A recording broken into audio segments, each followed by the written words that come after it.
মমতাৰ ৰাজ্যত বিজেপি হৈছে না পাত্তা। বিজেপিৰ লতিঘটি বাঢ়িছেহে পশ্চিমবংগত। ইজনৰ পাছত সিজনে এৰিছে দল। অসন্তুষ্টিৰ সীমা অতিক্ৰম কৰিছে বিজেপিৰ বিধায়কৰ।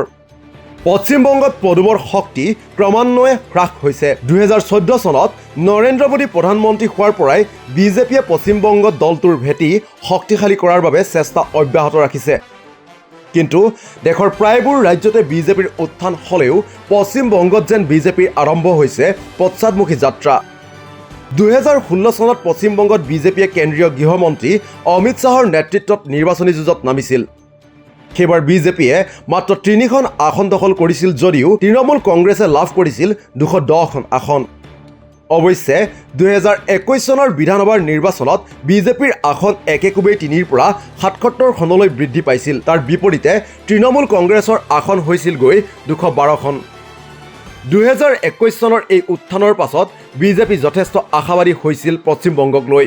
কিন্তু বিজেপিৰ বাবে দুৰ্ভাগ্যৰ বিষয় এই যে 2021 চনৰ পাছত ৰাজ্যখনত অনুষ্ঠিত কোনো এটা নিৰ্বাচনতেই বিজেপিৰ প্ৰাৰ্থীয়ে জয়ৰ মুখ দেখা নাই। মুঠ 77খন আসনত জয়ী হ'লেও 2জন বিধায়কে লগে লগে এৰিছিল বিজেপি। কাৰণ সেই দুয়োগৰাকী বিধায়কে বিজেপি ক্ষমতালৈ আহিব বুলি ভাবিহে যোগদান কৰিছিল দলটোত। কিন্তু ফলাফলত যেতিয়া তৃণমূল কংগ্ৰেছে একক সংখ্যাগৰিষ্ঠতা লাভ কৰিলে তেতিয়াই তেওঁলোকৰ বিজেপিৰ প্ৰতি মোহভংগ হ'ল আৰু ত্যাগ কৰিলে বিজেপি দল। ইয়াৰ পাছৰ পৰ্যায়তো ৰাজ্যখনত বিজেপি বিধায়কে তৃণমূলত যোগদানৰ পৰম্পৰা অক্ষুণ্ণ ৰাখিছে।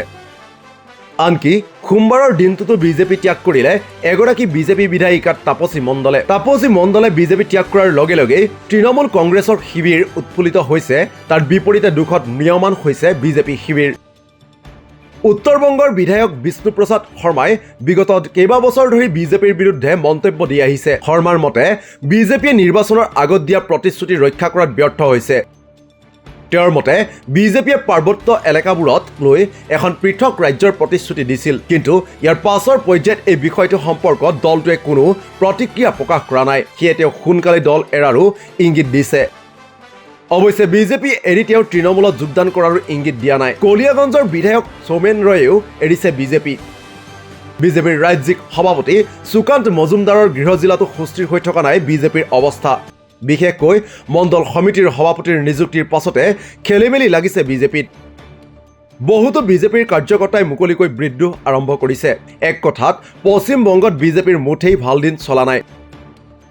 77জন বিধায়কৰ পৰা বৰ্তমান বিজেপিৰ বিধায়ক হ'লগৈ 65জন। তদুপৰি বিজেপিৰ নতুন মণ্ডল আৰু জিলা সমিতি গঠনৰ পাছতে জিলাই জিলাই ক্ষোভৰ অগণি বিয়পিছে আৰু এই অগণি হতকাই যে দলটোৱে নিয়ন্ত্ৰণ কৰিব পাৰিব তাৰ আশা প্ৰায় ক্ষীণ। নিউজ ডেস্ক ৰিপোৰ্ট, দি ক্ৰছ কাৰেণ্ট।